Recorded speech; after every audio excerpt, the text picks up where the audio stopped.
O Senhor esteja convosco. Ele está no meio de nós. Proclamação do Evangelho de Jesus Cristo, segundo Lucas. Glória a vós, Senhor. Naquele tempo, a mãe e os irmãos de Jesus aproximaram-se, mas não podiam chegar perto dele por causa da multidão. Então anunciaram a Jesus: tua mãe e teus irmãos estão aí fora e querem te ver. Jesus respondeu: minha mãe e meus irmãos são aqueles que ouvem a palavra de Deus e a põem em prática. Palavra da salvação. Glória a vós, Senhor.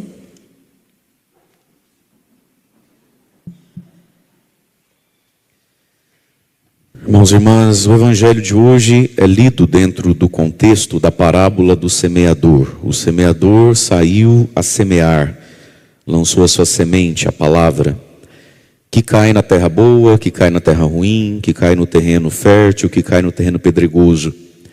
Então, qual é o fruto dessa palavra naquele que é como um terreno bom para a palavra que escuta? O fruto disso, o fruto maior, é se tornar irmão de Jesus, fazer parte da família de Jesus, entrar no grupo, dos discípulos. O discipulado nos torna irmão de Jesus. Então, esse trechinho do Evangelho de hoje aqui precisa ser compreendido dentro de um quadro maior, que é o contexto dele, que é, para a gente voltar um pouco então no argumento para entender o Evangelho de hoje, que é esse, Qual terreno eu sou? Porque a palavra de Deus, que é como uma semente, e a semente é algo muito poderoso. Uma sementinha contém dentro dela uma árvore que contém frutos por anos e anos e anos, por safras e safras e safras, estações, estações, estações. Então, uma semente da palavra de Deus tem muito poder. Uma palavra da parte de Deus tem muito poder. Uma verdade que a gente entende, uma verdade que nos fecunda, pode frutificar em nós para o resto da nossa vida. E tudo isso nessa bobeirinha que é uma semente da palavra de Deus. Tudo isso nessa bobeirinha que é, agora de modo perigoso pensando, a palavra que a gente não escuta, que a gente não entende, aquele momento da missa, da Bíblia, onde a gente está no mundo da lua, as mulheres desfiando a ponta do cabelo e desligada do que está acontecendo aqui na missa, o homem arrancando a cutícula, eu batendo o pé pensando o que eu vou comer na hora do almoço, aí a gente dá aquela voltada, Então, esse parêntesezinho era uma semente. Era aquilo que às vezes ia iluminar uma inteligência, uma alma, para o resto da vida. Uma semente que cai ou não cai, que frutifica ou não frutifica. Então, essa sementinha, Essa sementinha que vai sendo jogada em nós, irmãos, diariamente. Nós entramos aqui agora na liturgia, nas primeiras leituras da semana, em trechos do livro de Provérbios, que é difícil fazer uma homilia sobre o livro de Provérbios, porque cada versículo é uma pérola de sabedoria. São os provérbios do povo de Israel. Cada cultura produz sua sabedoria, seus jargões de sabedoria, O livro de Provérbios na Bíblia é uma delícia de ler, porque cada versículo é um ensinamento próprio, Os provérbios que o povo de Deus reuniu, Como, por exemplo, praticar a justiça e o direito é mais agradável ao Senhor que os sacrifícios. Isso aqui é uma pérola de sabedoria, que cai na minha inteligência e é acolhido ou não, desce para o coração ou não, E continua outras pérolas: o olhar arrogante, o coração orgulhoso. A lâmpada dos malvados não é senão o pecado. Quem é orgulhoso e arrogante tem uma lâmpada para guiar o caminho dele. Ele só vê luz, no pecado. E aí começa aqui tantas outras coisas. Tesouros adquiridos com língua mentirosa são ilusão passageira e procuram e provocam morte. A língua mentirosa, Como mentem, minha gente? Como mentem? Mas mente largado, mente não fica vermelho. Ainda bota o santo no meio, mente. Quando se castiga o zombador, aprende o imbecil. Olha que interessante isso aqui. Quando se castiga o zombador, o imbecil que vê aprende alguma coisa. E quando o sábio é instruído, adquire ainda mais saber, né?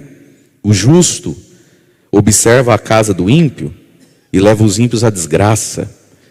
A Bíblia diz que a gente tem que às vezes aprender com o ímpio, aprender com o erro do outro, para não levar a própria vida para a desgraça. Quem tapa os ouvidos ao clamor do pobre, também há de clamar, mas não será escutado. Pérolas de sabedoria, são sementinhas que se entram na nossa cabeça, descem para o nosso coração, iluminam a nossa vida na hora H da vida. Meus irmãos, onde é que a fé cresce? A fé cresce quando eu identifico que agora é hora de usar a fé. E uso. Tem gente que identifica, agora é hora de usar a fé. Mas hoje em dia é complicado. Ai, se você... A fé nunca cresce. E tem gente que nem identifica a hora de ter fé também. Esse é pior ainda. Não identifica a hora de ter fé. Agora vamos lá. Nessa frase que o Padre está dizendo, identificar a hora de ter fé, a grande maioria das pessoas pensa em câncer, desemprego, cirurgia, medos. Eu preciso ter fé. Sim, nessas horas tem que ter fé também. Mas, meus irmãos, a vida é feita 99% das vezes de ocasiões onde a gente precisa ter fé. E essa fé são as ocasiões onde nós somos convidados a temer a Deus, obedecer a Deus, ser bom para com o outro, vencer a nossa preguiça, a nossa língua gigante, a nossa fofoca, os nossos apegos. São momentos onde a gente é convidado a se contrariar a si mesmo. Em nome do quê? Em nome da fé. Então, usar a fé para que a fé cresça, não é só a gente ficar pensando em momento ruim. É pensar nas 1000 ocasiões que a gente tem para ser decente, honesto, modesto, ficar quieto, não falar nada. E a gente parece que nem percebe esse 1 milhão de ocasiões que a vida nos deu para a gente fazer coisinhas ou coisonas por causa da fé que temos. E de onde é que vem essa nossa letargia, essa nossa distração, né? Essa nossa dificuldade de identificar tantas ocasiões de ter fé? Vem da nossa surdez. A gente não escuta. Aí quando a vida acontece, eu nunca consigo relacionar aquele momento que eu estou vivendo aqui agora com alguma palavra de Deus. Muitas pessoas são ressentidas e às vezes até desanimadas da fé que têm. Dizem assim, minha fé não cresce, parece que eu não tenho fé. Eu não sei, tanto que eu rezo, sabe? Mas Deus diz assim que eu não tenho fé. Não é que a senhora não tem fé, a senhora é surda. A vida dá a cada um de nós 1 milhão de ocasiões para termos fé, para usar a fé. Então agora, continua acompanhando o raciocínio do Padre, deixa os cachorros latir lá fora. A fé, meus irmãos, é um exercício. O sujeito vai para a academia. E ele vai lá para ficar 50 minutos, 1 hora, 1 hora e pouco, 40 minutos. Cada um é que sabe. Naquele tempo, ele vai ter quantas ocasiões de levantar aquele peso, fazer aquele exercício. À medida em que ele corresponde à oportunidade que está tendo, o músculo cresce, a barriga diminui. É isso que dizem, né? Eu não sei porque eu não vou, mas você entendeu. A fé também, meus irmãos. Nós temos 1 milhão de oportunidades de exercitar virtudes diariamente, de vencer a nossa ignorância e usar a doçura, ou não usar a doçura e exercitar a ignorância. Nós temos 1 milhão de oportunidades na vida. O problema é que muitos de nós somos que, desculpa dizer, a gente parece bicho.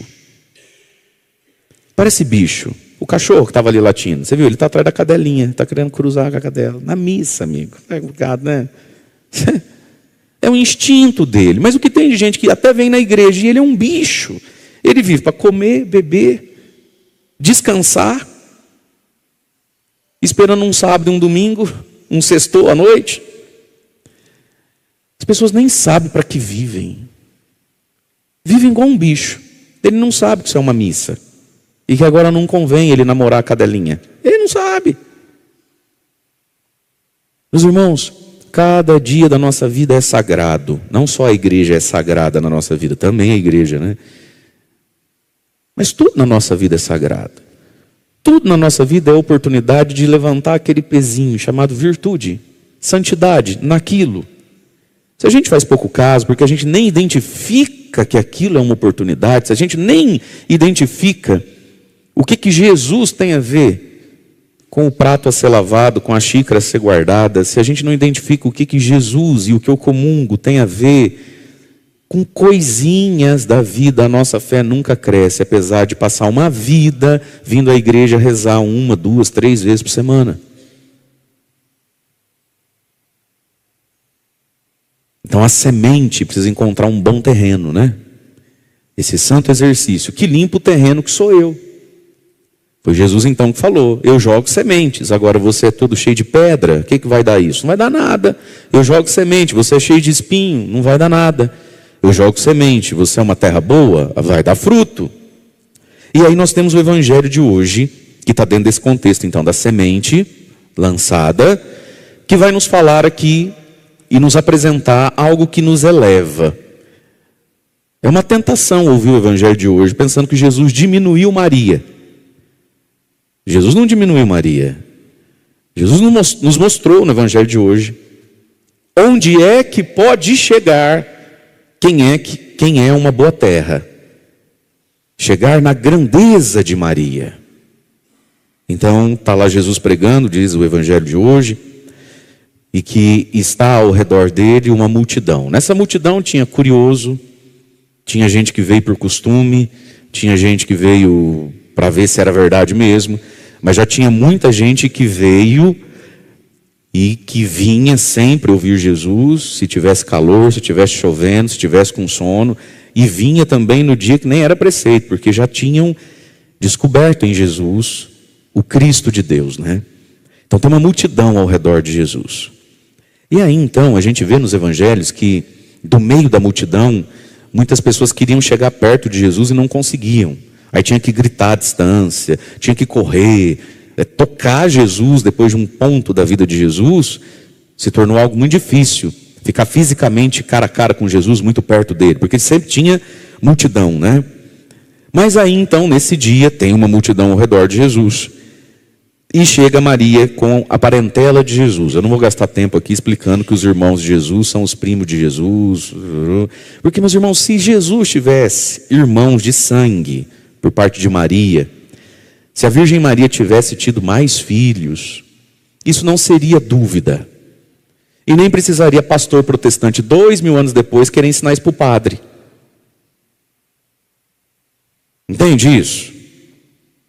Esse povo se acha o gênio da lâmpada, né? 2000 anos depois, nós vamos descobrir que nós estamos errados, porque o Senhor comprou uma Bíblia. Olha! Se Jesus tivesse irmãos de sangue, a gente saberia desde o primeiro dia. A Bíblia não tem o que esconder. Nada.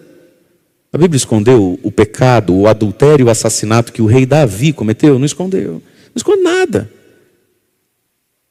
Então nós católicos, como uma grande família, crescemos há 2000 anos sabendo o que o texto diz. Os irmãos, é a mesma palavra para primo. Não, ele não teve irmão de sangue. Isso é fato comum, assim. Foi assim, não teve irmão. Pronto, acabou, fecha para dentro. Então chegou Jesus e os primos, as tia, a madrinha, os agregados, tudo, né? Ai, se eu for, você dá um jeito de tirar uma foto com ele. Ai, claro, menina, vem. Aí for, tudo. Traz Jesus. E levaram Nossa Senhora para abrir as portas, né? Para Nossa Senhora passar na frente, abrir portas e caminhos. Engraçado que essa parentela toda, por que não estava lá escutando a pregação, né? Interessante isso, né?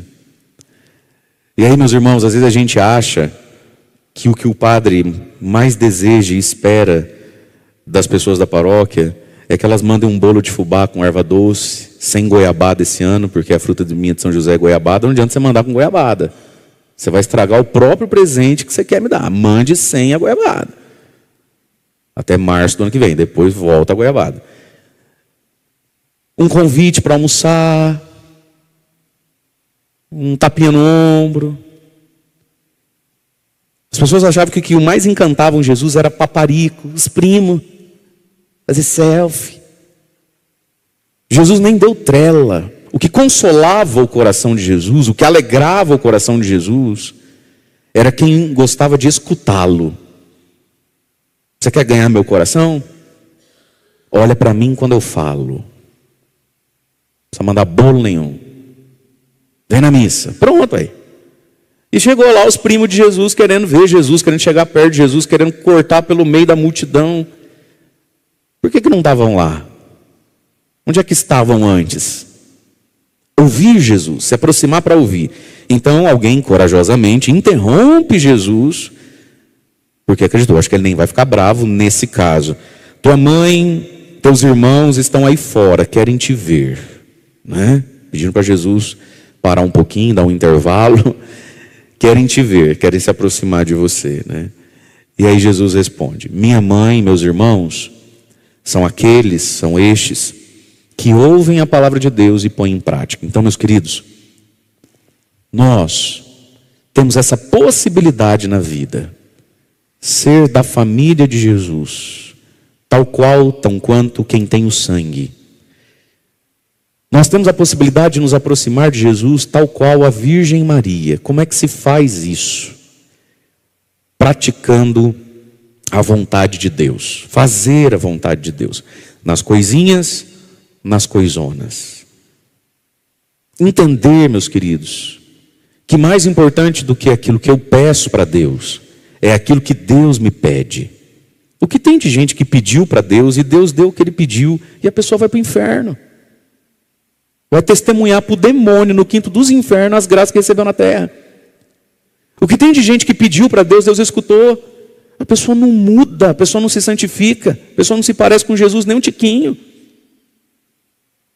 Porque a coisa mais importante da vida, meus irmãos, não é o que a gente pede para Deus, é o que Deus nos pede, pôr em prática, ou seja, fazer o que Deus está me mandando fazer. Viver conforme Deus diz a vida. Deus tem um dizer sobre a vida. Deus tem um dizer sobre os fatos da nossa vida. Para cada coisa da nossa vida, tem um jeito cristificado, um jeito em Cristo de fazer aquilo, de sentir aquilo, de raciocinar aquilo, de escolher isso ou aquilo. É aqui que está a nossa salvação. Naquilo que Deus nos pede. Agora, para praticar o que Deus me pede, eu preciso ter escutado o que Ele falou, né? Como é que eu vou saber o que eu tenho que fazer se Ele ainda não falou comigo hoje? Ele precisa falar comigo. Senhor, o que eu vou fazer hoje? E aqui entra, meus irmãos, a importância de escutar a palavra. Minha mãe e meus irmãos são aqueles que ouvem, escutam a palavra. Escutar a palavra de Deus, que é tão acessível a nós, né? Hoje em dia, quem não escuta porque não quer. E talvez não queira porque ainda não entendeu o valor. Mas nunca foi tão fácil, meus irmãos, ouvir a palavra de Deus. Quem é mais velho aí?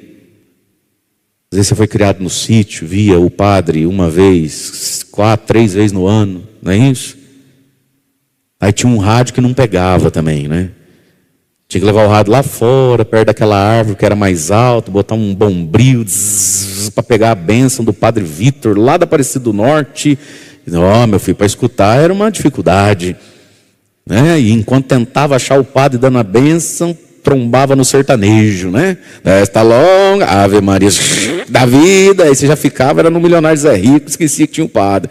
Era muito difícil. Hoje em dia, meus irmãos. E o demônio sempre inventa alguma coisa para atrapalhar. Se antigamente a dificuldade talvez era a escassez, hoje é a distração, né? Hoje é a distração. Hoje é tão possível, mas tem tanta coisa que a gente se distrai e não escuta. Então, minha mãe e meus irmãos são aqueles que ouvem a palavra. Então, meus queridos, ouvir a palavra de Deus, entendê-la e praticá-la nos eleva, nos tira dessa condição de Zé Ninguém e nos coloca nessa altura aqui, ó, de Jesus olhar para você e para mim e nos considerar na mesma medida da sua própria família. A gente experimenta isso na nossa vida também. Se você olhar para a sua vida, você vai ter pessoas que têm seu sobrenome, tem seu sangue, tem um narizinho igual ao seu, tem um jeito de andar igual ao seu, verdade não é? Tem a orelha igualzinha à sua, mas você não tem nada em comum com aquela pessoa. É ou não é? Você torce para um time, ele torce para o outro. Você vota em um, ele vota no outro. Você gosta de doce, ele prefere salgado. É ou não é verdade? Você quer ir para a praia, ele quer ir pescar no rio. Porque... Tem nada, verdade ou não é? Tem gente que tem o nosso sangue e é um estranho. E ao mesmo tempo a gente tem gente que não tem nem sangue nem nome e é como um irmão. A gente experimenta essa irmandade para além do sangue, para além do sobrenome, verdade ou não é? A gente experimenta isso na vida. De se sentir próximo, de se sentir acolhido, de se sentir ligado, de se sentir que eu posso confiar, de querer ter perto gente que não tem o narizinho igual eu tenho, que não tem as orelhas que eu tenho, que não tem nada que eu tenho. Mas existe ali uma afinidade de fé, de valor, né? De espírito. Então, meus queridos, o que cremos nos aproxima uns dos outros. E o que cremos nos aproxima do próprio Cristo. E aí nós vemos aqui pessoas que tinham a parentela legal da lei com Jesus, mas não tinham intimidade com Jesus. Não tinham intimidade com Jesus. Essa aqui é a crise que muitas pessoas têm. Às vezes procura o padre, eu olho e falo, você é de onde? Do Piquiri. Aí eu falo, não, é que só faz 12 anos que eu moro aqui, mas prazer saber que você é do Piquiri, inclusive. Pois não. Aí a pessoa vem brava, magoada, assustada com Deus, com a vida, com as coisas, geralmente magoado com Deus, magoado com São José, com Nossa Senhora, porque quis algo de Deus. E aí fala assim, e assim, padre, eu sou casado da igreja, a gente batizou as crianças tudo certinho, meus filhos, tudo fez primeiro Eucaristia e Crisma. E a gente acredita que a gente vai para perto de Deus com essas legalidades. Então, a criança nasce, a gente batiza, 10 anos depois a gente volta para a primeira Eucaristia, 3 anos depois a gente crisma. Se um dia encontrar alguém em casa na igreja, coisa que já não acontece mais, casar na igreja, o povo tudo junta, né? Mas enfim, os mais antigos um pouco. E aí a gente se sente assim com plenos direitos de falar assim, Jesus, para o que você está fazendo, olha para mim, me escuta. Não é assim que funciona. Essa conexão, esse direto, é para quem escuta, põe em prática, para quem está aos pés de Jesus escutando. E aqui, meus irmãos, tem algo sutil para nós. Essas pessoas que Jesus está dizendo, olha, já são como que irmão meu. Essas pessoas que estão me escutando, eles saíram de casa, eles tomaram um banho, arrancaram as remelas, colocaram a criança no braço, pediram carona, foram de a pé, eu não sei o que eles fizeram, mas eles estavam onde Jesus está. Não adianta a gente ter uns papel lá em casa que diz que a gente veio batizar, comungar e crismar e casar, se quando Jesus está falando, eu não faço questão de estar no grupo que se reúne para ouvir. É essa conversa besta do eu rezo em casa, é essa conversa troncha de que Deus está em todo lugar, então eu pego e eu rezo em casa. Reza nada. Reza nada. Se você gostar de rezar, você vinha onde tem reza, rapaz. Para de ser besta. Entende isso? Se você gostasse de rezar, você vinha onde tem reza. Se você gostasse de ouvir a Deus, você vinha onde tem alguém falando dele. Reza nada. Para com isso. Todo mundo resolve tomar um banho, pega a chave do carro, vamos junto, né? Vamos lá. Ai, que eu estou cansada. Ai, que não sei o quê. Eu vou lá fazer o quê? Aquele povo na barra da saia do padre. Deus sabe do meu coração. Sabe? Ele sabe que o teu coração é vaidoso. Ele sabe que o teu coração é preconceituoso. Ele sabe que você se sente melhor que os outros. Ele sabe que você acusa todo mundo, só esconde o seu pecado. E ele sabe que você gosta mesmo de uma lata de cerveja, de um aplicativozinho de celular e que você não gosta de missa. Tudo isso Deus sabe. A senhora assustou com o padre? A senhora é de onde? São Paulo, bem-vindo. É normal, aqui é assim, viu? Não morde não. Nossa, que padre vai ter medo do padre. Não precisa ter medo do padre não, tem que ter medo de Deus. só Deus para me julgar. E esse é o problema, não é a solução. As pessoas vão falar assim: o que esse padre aí falando? Quem me julga é Deus. Mas esse é o seu problema e o meu. De fato, nós vamos acertar com Deus, não é com o padre. Bota juízo na cabeça aí, filho. Você vai acertar com Deus. Esse é o problema da vida, sentar para acertar com Deus. Povo é lesado, né? E aqui está, queridos, essas pessoas que estão ouvindo para pôr em prática, elas estão no sofá. Essas pessoas que estão ouvindo para pôr em prática, elas estão na Netflix. Essas pessoas que estão ouvindo para pôr em prática, elas estão na beira da piscina enquanto a missa está começando lá na paróquia.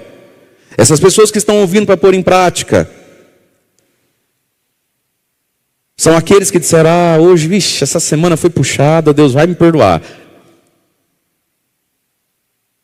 Você sabe que às vezes a Bíblia a gente lê e a gente dá uma romantizada e uma espiritualizada nela que faz ela virar água de batata, não serve para nada.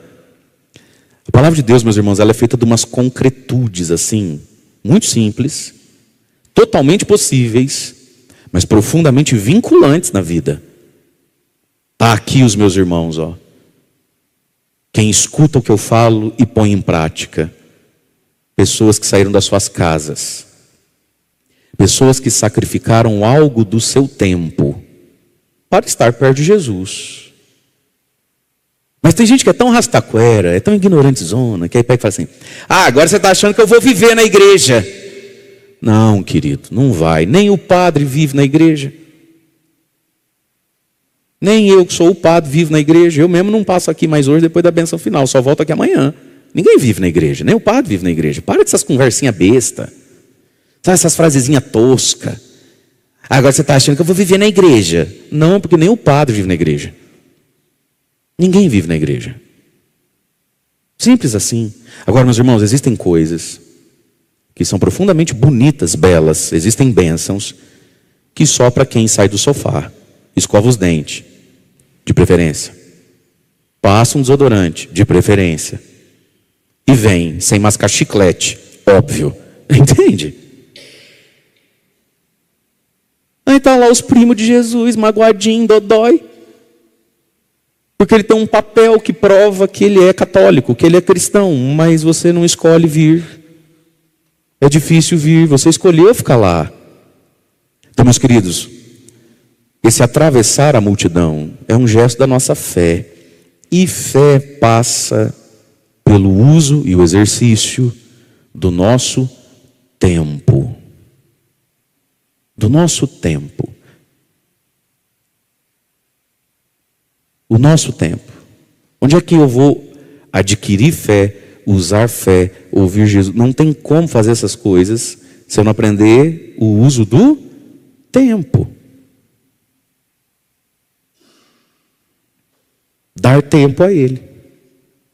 E esse já é o primeiro sacrifício da vida. Tirar aquele tempo do travesseiro e dar a Jesus. Tirar aquele tempo do celular e dar a Jesus, não é isso? Tirar aquele tempo e dar a Jesus, o tempo. E aí dentro do tempo eu posso ouvir. E aí naquele tempo, que não é propriamente um tempo religioso, porque a missa acaba, porque a minha oração diária acaba, eu vivo tudo a partir da oração, né, da palavra. Aí você vai trabalhar, ganhar dinheiro, atender o cliente, ir para o médico, comprar remédio, vai no mercado, atende as pessoas, dedica tempo aos filhos. Quem é homem casado, erga a mão para ver. E aí a partir da sua oração, o Senhor dá tempo à sua mulher que fala, elas falam, né? Fala mais que o padre, fala. E o Senhor tem tempo para ouvir. Porque esse tempo agora está ungido e santificado pelo tempo que veio na missa e que rezou. É isso? As mulheres, quem é mulher casada? Erga a mão, pode ver. E aí a senhora recupera a energia para continuar dando tempo para ele, que o teu marido é devagar, quase parando. E a senhora olha, 34 anos depois, a toalha molhada em cima da cama. E porque a senhora passou tempo com Jesus, a senhora entende, não é tempo de matar esse homem. Um dia ele aprende, eu hei de ver na terra a bênção de Deus. Um dia ele aprende que a toalha, que o... É assim a vida, gente. Então, Nós precisamos ter tempo com Jesus, para que o tempo que a gente não está com Jesus, religiosamente falando, que ninguém pode rezar o dia inteiro, verdade ou não é? Para que esse tempo seja frutífero, santificado, e daí a gente não desperdice mais os pequenos exercícios que fazem o músculo da fé crescer, para a gente não desperdiçar essas concretudes que fazem a fé crescer. Então, para terminar, rezar é importante, é fundamental, é fundante, é alicerce a oração. Mas tudo isso, meus irmãos, para a gente identificar onde é que eu vou usar essa fé. Senão a gente cai naquelas caricaturas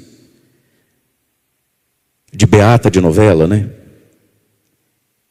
De quem reza e nunca muda. Reza e nunca está pronto para o bem. Eu sei que você lembra daquela novela porque você assistiu 2 vezes. Você assistiu ela, depois você assistiu Não Vale a Pena Ver de Novo. Você lembra da Tieta, né? Os mais velhos lembram. Tieta do Agreste, lembra? Aí você lembra daquela beata que tinha lá, a Perpétua? Lembra a Perpétua, aquela mulher? Aquilo era o cão, né? Pode rir, pode balançar a cabeça. A senhora assistiu e não foi uma vez só. Assistiu, não vale a pena ver de novo. E tem umas aqui que tem aquela Sky Gato, lá tem aquele canal chamado Vida, que só passa coisa velha da Globo e você está assistindo de novo lá dentro. Já é a 4ª vez que você está assistindo Tieta, terei vergonha. O que é aquela mulher, meus irmãos? Essas caricaturas, né? Essas caricaturas falam de algumas coisas que não são mentira. É um exagero, mas não é mentira. O que é uma caricatura? Caricatura é o exagero de uma verdade. Você já viu caricatura? Vai fazer uma caricatura do fulano e o fulano é meio narigudinho. Como é que ele sai na caricatura? Narigudão, mas é verdade que é narigudinho. Não é isso? Um menino fez, uma criança que assiste todos os dias, fez uma caricatura minha, a mãe mandou a foto, tirou a foto, a carta mandou para mim. E eu estava carecão, assim, aqui, ó. É desse tamanho, assim, ele fez. Eu segurando a Bíblia desse tamanho. Isso é uma mentira, isso é um exagero. Que eu estou carecão. Que é isso? Mas é verdade que eu estou carequinha. Então a caricatura é o exagero de uma verdade, né? A caricatura lá, a Dona Perpétua, da Tieta, que você não perdia. O que é aquela velha doida lá? É um exagero de uma verdade. Qual verdade? Pessoas que rezam, que têm devoções e não mudam. Por quê? Porque no dia a dia da vida daquela senhora, ela não identificava, olha, agora é hora de fazer o exercício da fé. Pela fé, para de ser fofoqueira. Pela fé, para de ser invejosa. Pela fé, para de ser recalcada. Pela fé, seja boa com os outros. E ela não sabia identificar isso, mas ela sabia identificar que era hora de rezar terço. Ela sabia identificar que estava na hora de ir para a missa. Mas não sabe identificar, é surda para os apelos de Deus na vida. Então, meus queridos, tenhamos tempo com Jesus. Dediquemos a Ele tempo e presença. Mas com os ouvidos abertos. Para que naquilo que nos resta do dia e da vida, que é muito mais tempo do que a igreja, e não, você não vai viver na igreja, a vida seja tal qual Jesus. E aí a gente ganha um presente, que é sair dessa distância e chegar perto e ser, como ele disse aqui, minha mãe, meus irmãos, porque me escuta e põe em prática. Louvado seja nosso Senhor Jesus Cristo, para sempre seja louvado. É o momento das nossas preces. Você que está em casa, reze conosco também. Nós vamos elevar a nossa oração a São Miguel, arcanjo, as nossas orações da quaresma. Estenda as suas mãos, qual é o seu pedido? Irmãos e irmãs, apresentemos as nossas súplicas. Você que está fazendo essa quaresma de São Miguel. São Miguel arcanjo, quem como Deus, ninguém como Deus. Nós queremos agora apresentar a nossa oração. Apresentar a São Miguel aqueles que têm feito esses 40 dias de propósito, de súplica, por si e pelos seus. Apresente, filho e filha, seu pedido, seu sonho, sua esperança. E para os nossos sonhos, para aquilo que o nosso coração almeja, proclamemos juntos, quem como Deus? Ninguém como Deus. Apresentemos, irmãos e irmãs, nossos medos, nossas aflições, nossas angústias e temores. E sobre tudo isso proclamemos, quem como Deus? Ninguém como Deus. Apresentemos, irmãos e irmãs, nossas dores, enfermidades do corpo, da alma, do espírito. Sobre tudo isso proclamemos: quem como Deus? Ninguém como Deus. E apresentemos, irmãos, como prece, peçamos aquilo que Jesus nos pede por primeiro, o que a palavra de Deus hoje te ajuda a pedir, o que a palavra de Deus hoje nos ajuda, nos pede para pedir a Ele: a escuta, a prática, a presença, o ter tempo para Cristo. E se tudo isso nos parece impossível, se nisso somos inconstantes, proclamemos, irmãos: quem como Deus? Ninguém como Deus. Por aqueles que nos pedem oração, traga agora diante de São Miguel as pessoas que você ama, aqueles que pedem a nossa oração, aqueles que precisam de Deus. Apresentemos, irmãos, aqueles que estão na multidão lá fora, que não se aproximam de Cristo. E pela vida deles proclamemos: quem como Deus? Ninguém como Ninguém Deus. como Deus. São Miguel, defendei-nos no combate. Rafael, curai os nossos males. Curai os nossos males. Gabriel,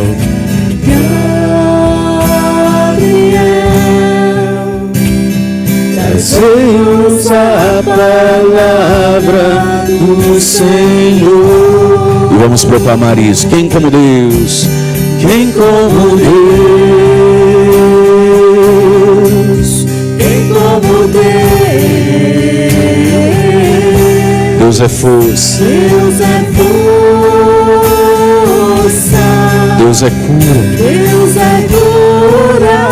Mais uma vez: quem como Deus? Quem como Deus? Quem como Deus? Deus é força. Deus é cura. Deus é cura. E essa é a nossa esperança. Cantemos: na presença dos anjos a ti cantarei louvor. Renovemos a nossa fé, renovemos a nossa esperança na presença dos anjos. Na presença dos anjos a ti cantarei louvores.